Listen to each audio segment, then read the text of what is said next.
In this installment of the Deluxe Reading Dream Build, a kitchenette is constructed as part of the dining area. To begin this phase of the project, an island will be made. Here's the countertop pattern that will be used for the island. Scraps were used to construct it. However, if I had a large sheet of basswood available, this would have been cut as a whole piece. To ensure durability, the countertop is doubled.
Now the second countertop is constructed.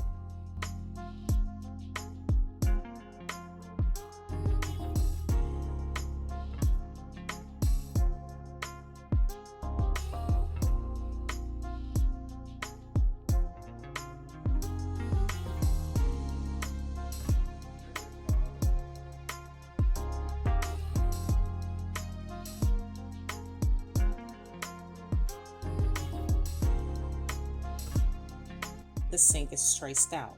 A 2-inch by 2-inch mini storage container purchased from Dollar Tree will act as the sink. These containers come 6 to 8 to a package and cost $1.25. I then use my drill to insert holes around the tracing to carve out the center, a technique picked up from Kath of Square to Spare on YouTube.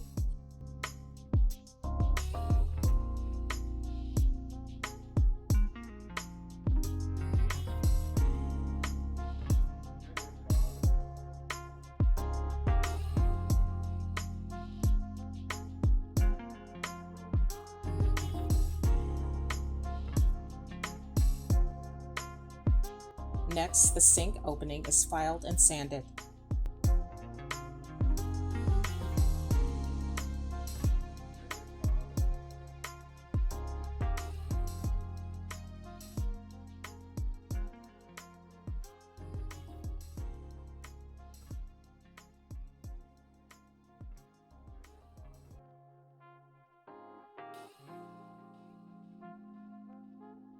Since the underside of the sink splintered, another piece of basswood is being prepared to go over it.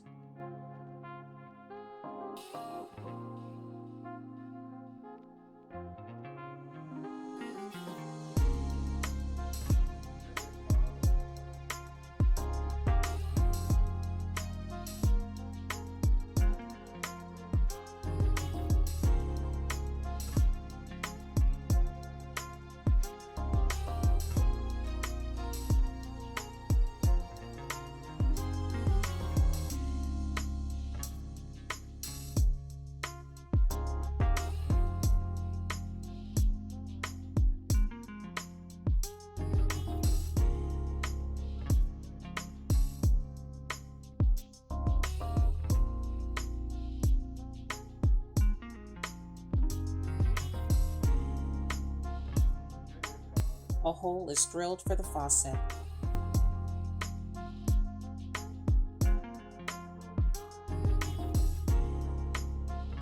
Now a hole is put in the container for the drain in the hose. Note, when doing this, be sure to spin the X-Acto knife rather than cutting straight into the container because you risk cracking and splitting it. As you spin, enlarge the hole. For the hose, an original one from a Deluxe Reading Dream Kitchen sink will be used. Other than age stains, it's in remarkable condition. Typically, these hoses corrode, become brittle, and literally crumble. I was able to purchase 2 along with other Deluxe Reading Dream Kitchen parts, which will either be used in the dollhouse or passed on to another collector. The hose is glued into place.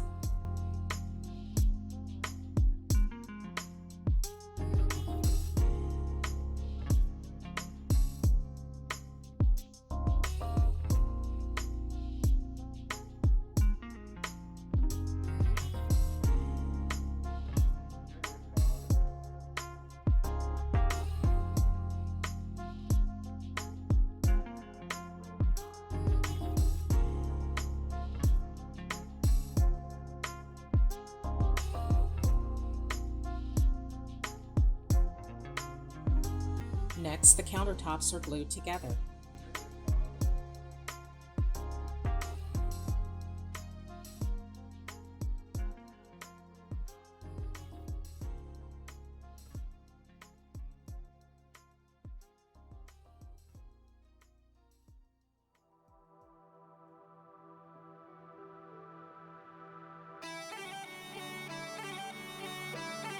In the past, I have prepped the walls and dollhouse items I've made with white acrylic paint, but here I'm using gesso on the countertop instead.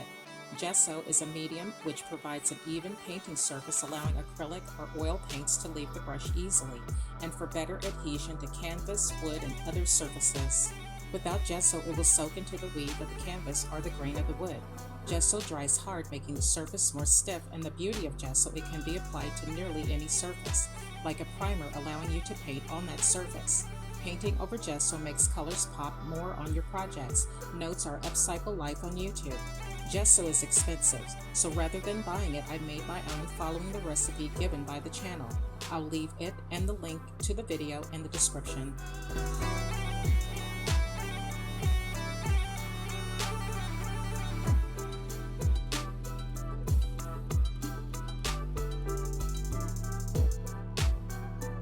Before the hose was glued into place, a cover made of mat board was painted silver sterling, as is the underside.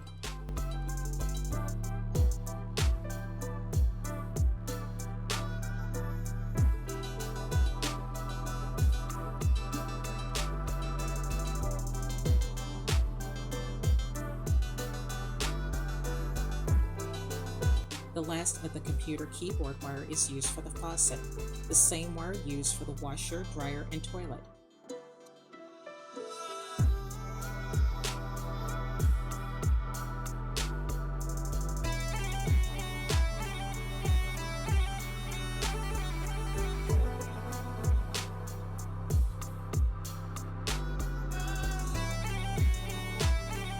A piece of paper towel is then used to make the faucet head and the cap for the base of the faucet, the same method used on the vessel sink for the first floor bathroom. A link to that video is in the description.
A third and final coat of antique copper acrylic paint is applied to the countertop, followed by 2 coats of gloss Mod Podge.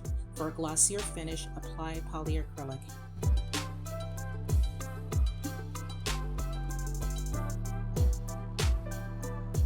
Since I couldn't locate my wood plugs, pieces were sliced from a 1/4-inch dowel to make faucet knobs. Then the end of a jumbo popsicle stick was cut off, then sliced in half to make the handles.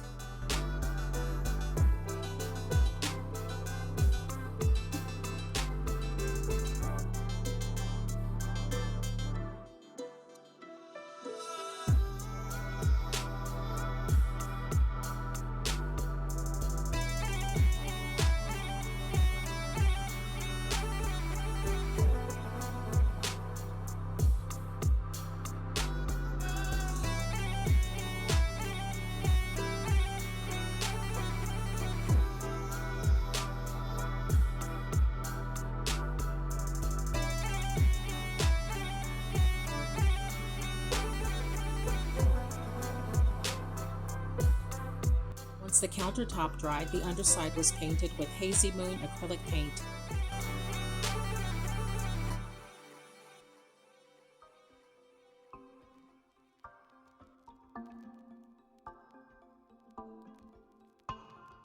An artist canvas is used for the front of the island. Selecting the canvas came quite by accident because I wasn't sure what I wanted to do with the front of the island. So while shopping in Dollar Tree one day, I ran across the only one left in the store. This was perfect because it had the look and texture that was a style element of the 1960s.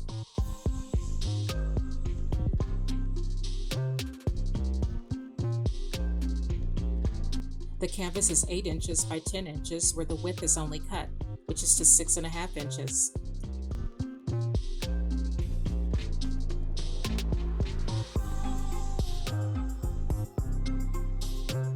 Foam board is then cut for the back of the canvas.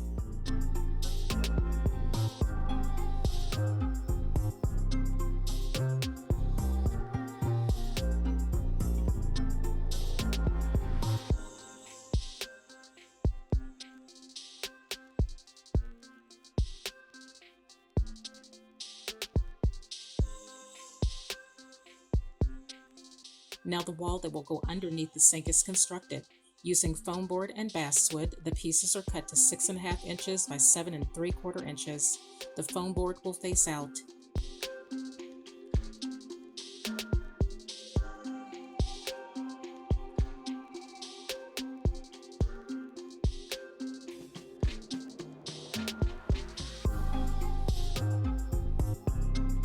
While the walls dried, the hose caps, faucet, and handles are painted.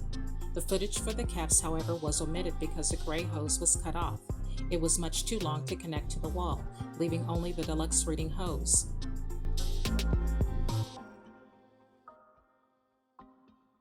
Now the sink, faucet, and handles are installed.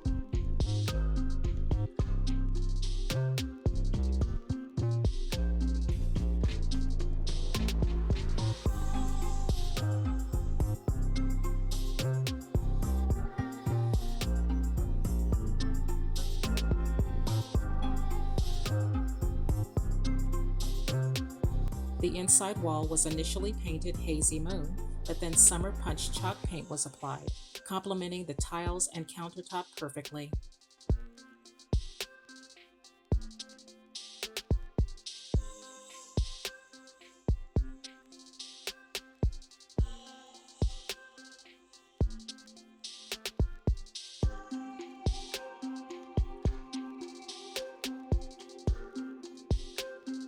Beginning with the drawer, tracks for the sides are constructed using 1/4-inch square dowels cut to 3/8 inch that are then glued to and evenly spaced on a 5/8 inch by 3 1/8 inch piece of scrap basswood.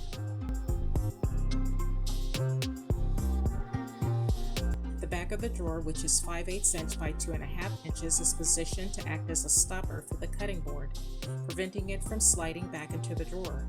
The drawer bottom measures 3 1/8 inch by 3 1/8 inch.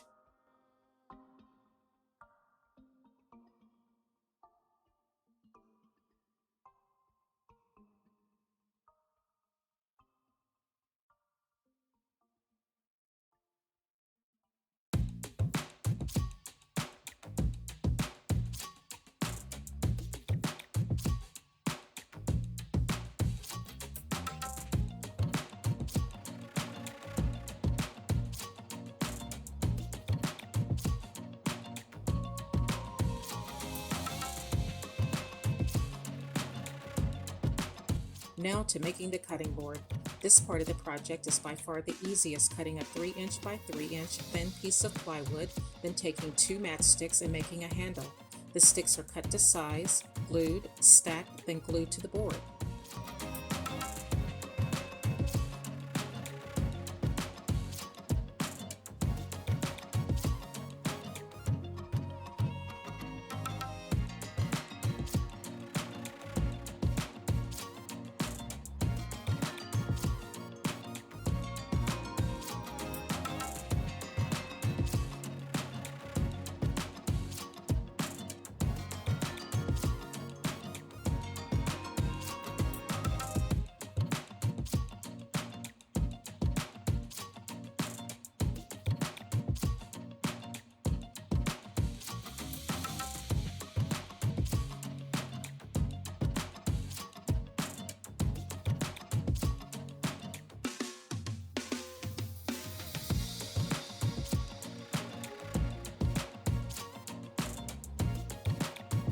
The drawer is now glued to the underside of the countertop.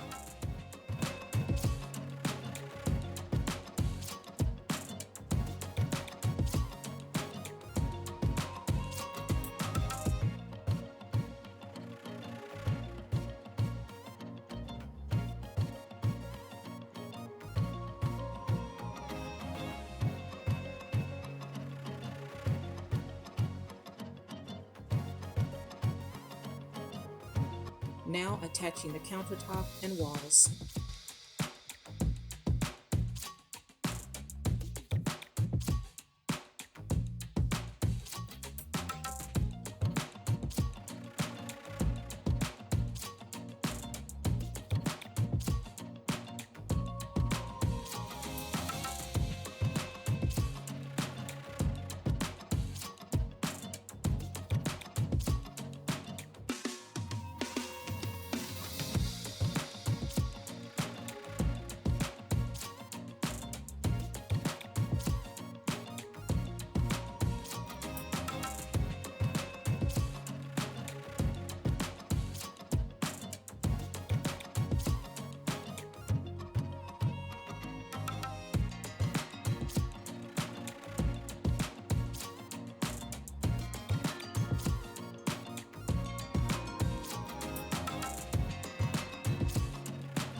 Though the top shelf was constructed off camera, here's the pattern and dimensions for it.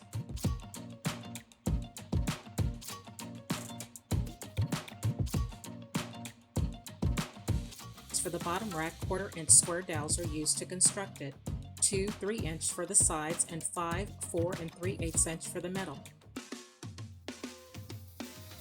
I begin by gluing the top ends of each side, then one by one placing the 5 dowels down through the center, building the rack.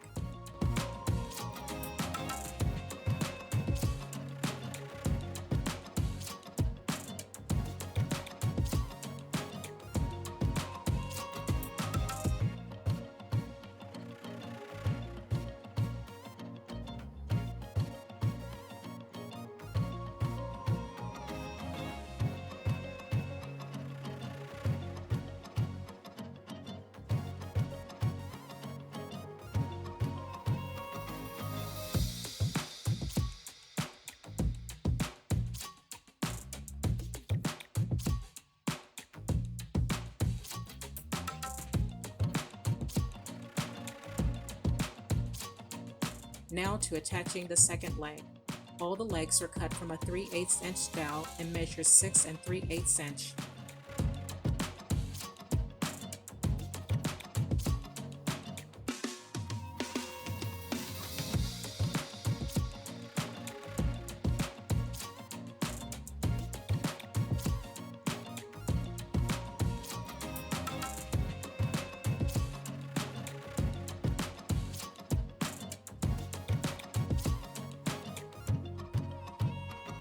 I thought I would take a moment and show you how to cut through a thick dowel, in this case a 3/8 inch one.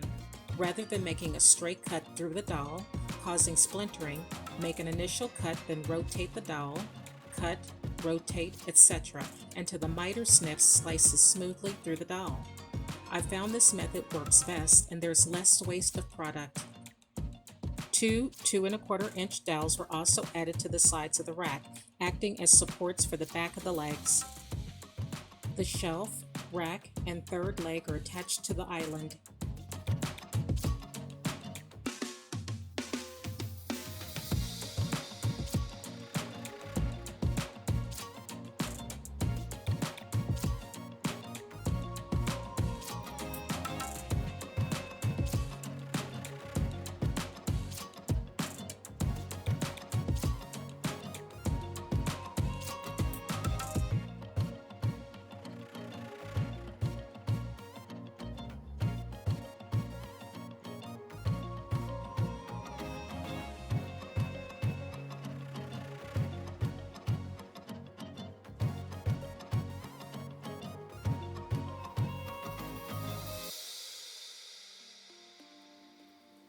Initially, the plan was to make the backsplashes from foam board, but aesthetically the basswood looked so much nicer.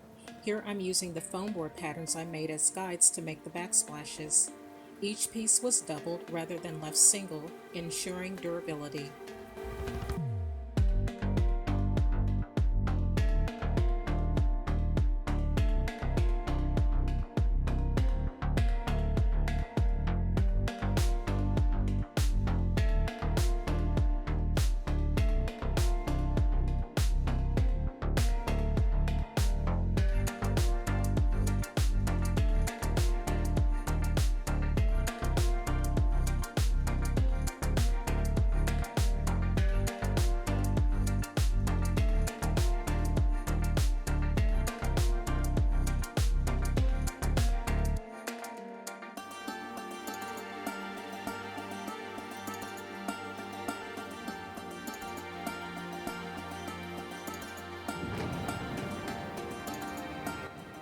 These beautiful tiles are from the Ukraine, which will be used on the backsplashes, elevating the look of the island. The link to where these were purchased will be in the description. I'm marking the placement for the tiles on the backsplashes, then fitting the tiles to each.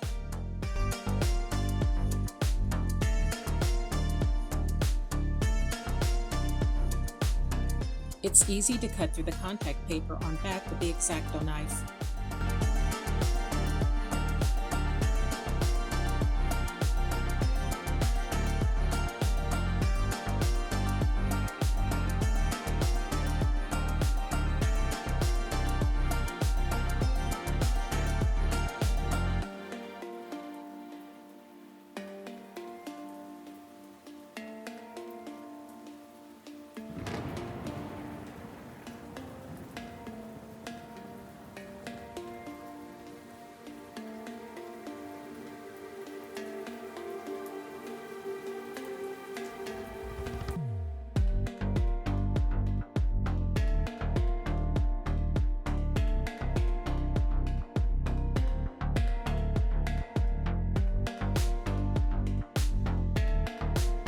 Now to attaching the second backsplash.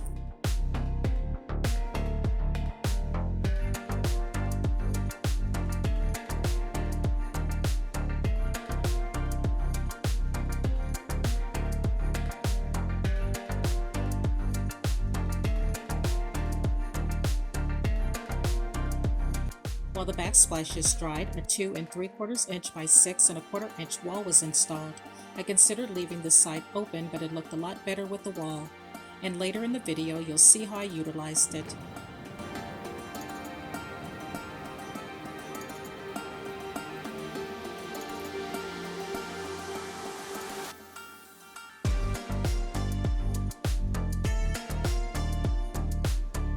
Hoods made of basswood will be installed on the backsplashes.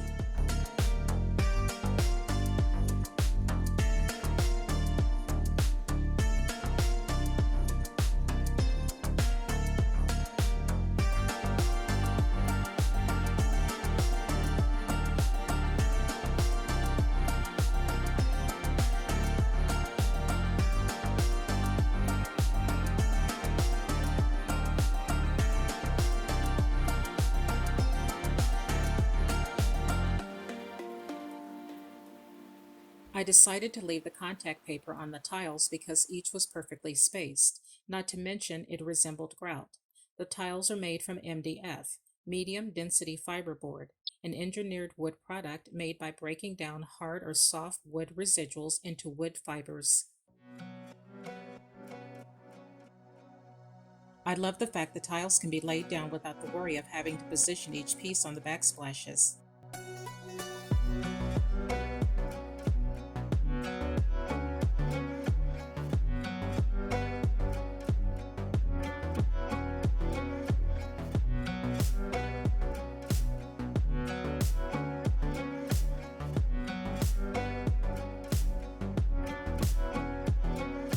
Though wood glue is used to install the tiles, most any strong bonding glue will work. Tacky or gel glue or E6000.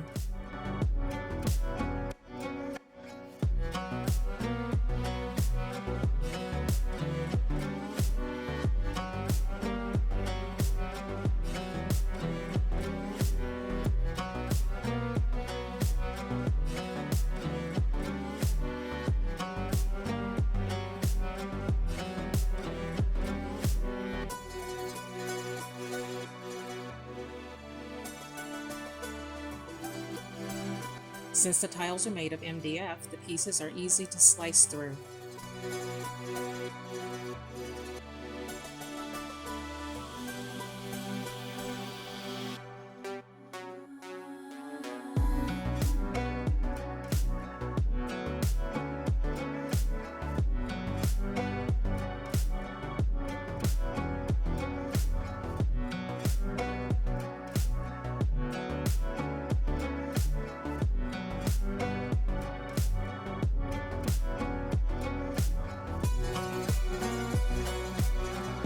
Wall trim made out of basswood will be added along the wall. Long flat skewers are ideal as well, but since I didn't have any on hand, I carefully cut thin strips of basswood to fit.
Now the hoods are attached.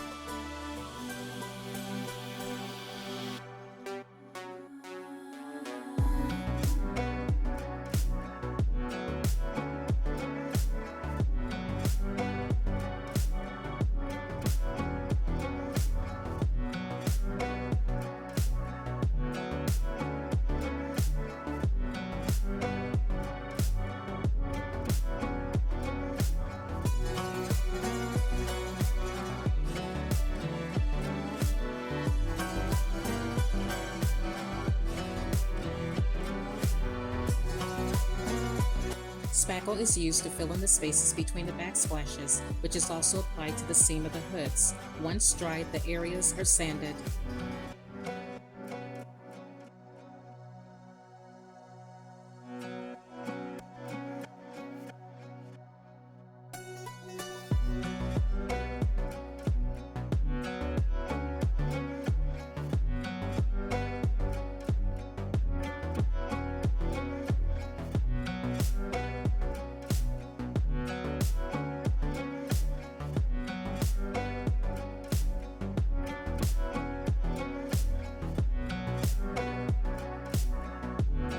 To complete the hoods, side panels are added.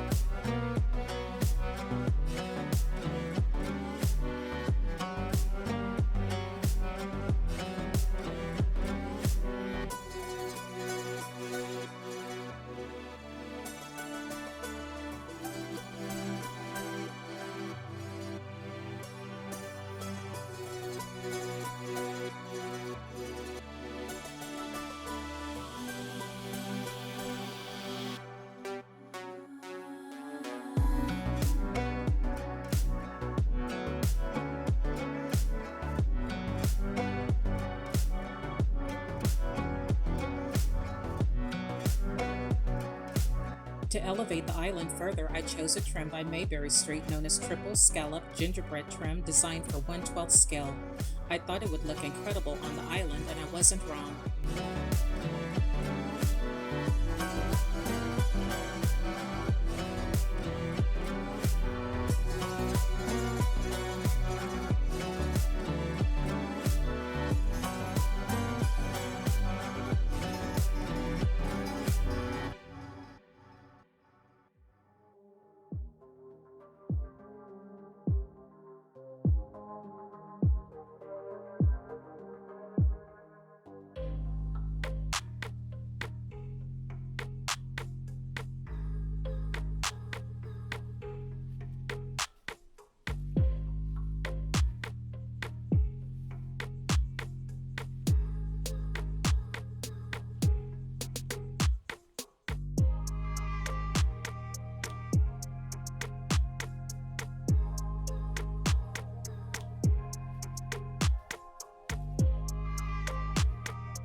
Before painting some of the exterior parts of the island, one coat of gesso is applied and allowed to dry thoroughly.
I added extra legs at the back of the island for a bit more stability. At this time, I don't think it's necessary to add a dowel at the right back side of the island, but this very well could change in the future.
A second coat of the bronze metal is applied to the hood and the backsplash, while antique white was used on the side, legs, shelf, and rack. After the gesso dried, I couldn't resist painting the trim in the antique copper, which looks like chocolate dripping over the edges.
The remaining trim, which will be placed on the outside of the island, is also painted bronze metal.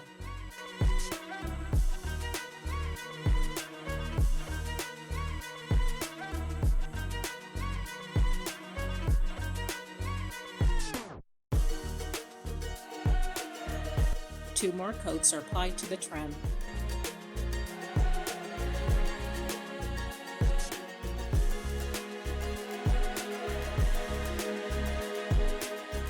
I picked up this package of floral corners to accent the front of the island.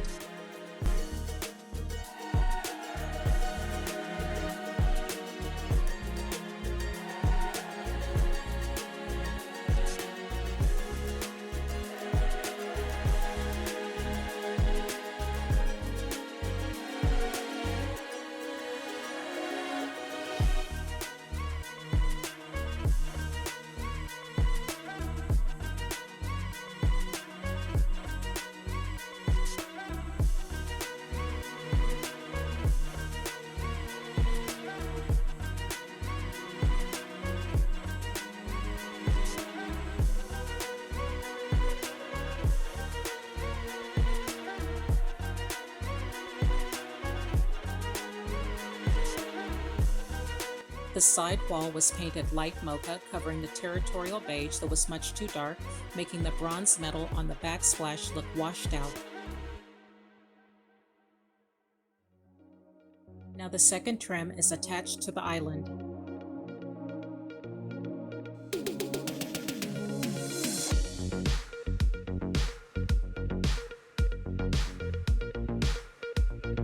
Fire extinguisher box made of basswood, foam board, and plexiglass, and a paper towel holder made of a 1/4-inch square dowel scrap was added to the island. Next to the cutting board, this is my favorite design element in the project.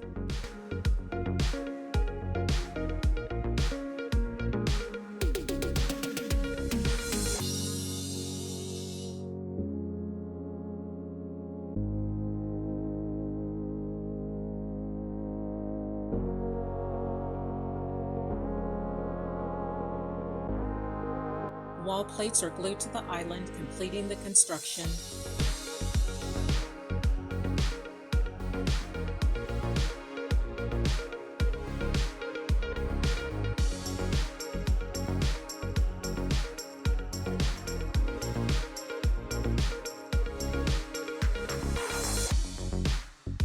Here's a look at the island.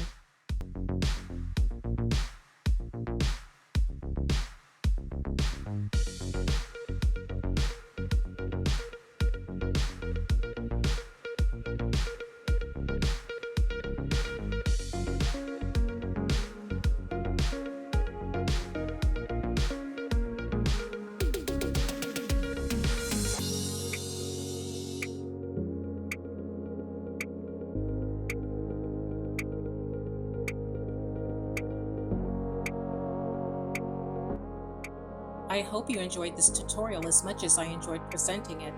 Until we meet again, thank you so very much for watching.